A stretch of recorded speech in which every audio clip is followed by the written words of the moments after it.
Welcome to day 10 of 60 Days of Inspiration with Kathleen Gonzalez. And we are studying Living the Sacred Yes, Affirmations for Action by the Reverend Deborah L. Johnson. Today, I cultivate possibility consciousness.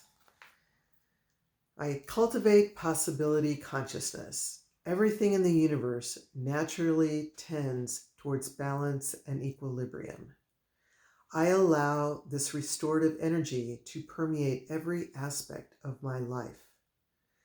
Possibility consciousness is continuously cultivated in my mind.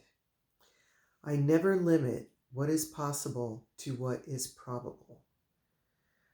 I acknowledge facts without allowing them to define the potential of the divine. Seeing through appearances, I remain rooted in the truth that I know.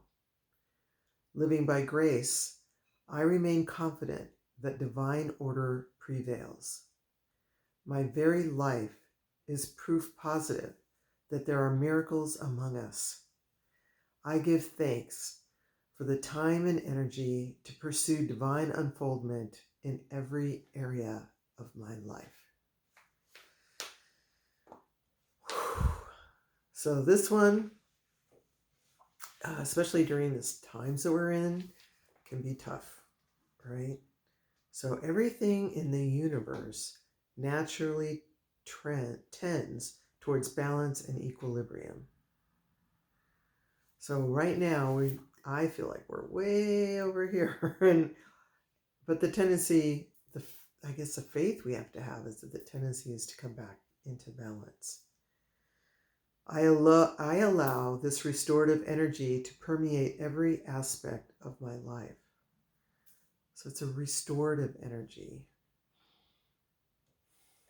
So that's like if we find ourselves, just somewhere way off center, we know that the tendency of our lives, of earth, of the very energy, our very essence is to restore us into balance.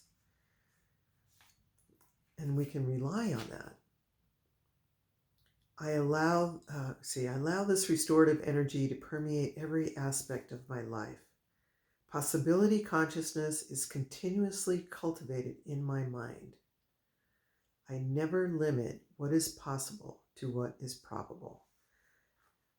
And this is something I really do. I do this. It's sort of like I'll hear what people think are going to happen or what what is probably going to happen. And I always ask, like, what is possible though? Wouldn't it be great if this, or wouldn't it be great if that? And I remember I was talking to a young woman who was protesting a development that was happening at Los Alamos National Labs when I lived in New Mexico in Santa Fe. And she was really, really upset because they were building new laboratories to refine plutonium. And she was extremely concerned that this was a huge problem. It was going to lead to nuclear war. And I said, things can change really fast. And at that time, I was trying to come up with an analogy, some example. And I said, think of reggae music. Like a while back, nobody knew what reggae music was. And then it just took one or, Bob Marley and maybe one or two other bands. And all of a sudden, it's all over the world in every single language.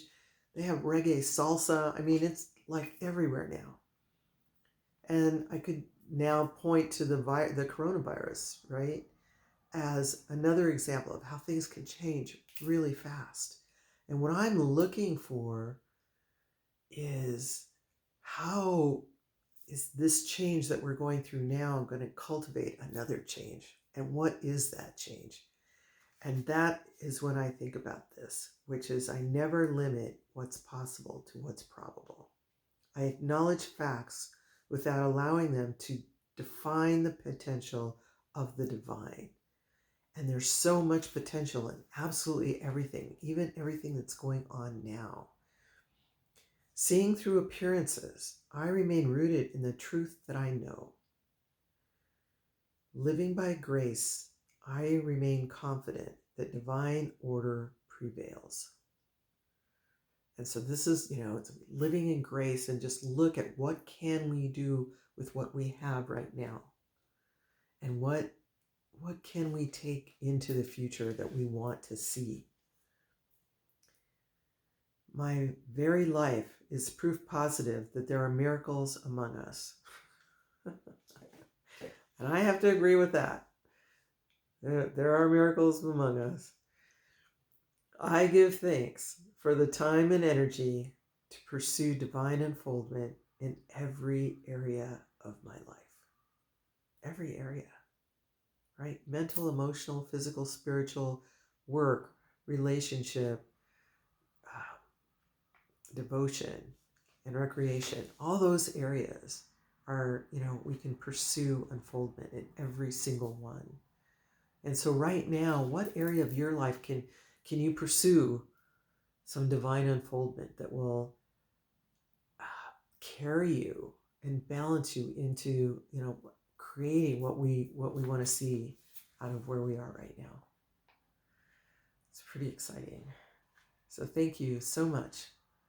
And we'll see you tomorrow.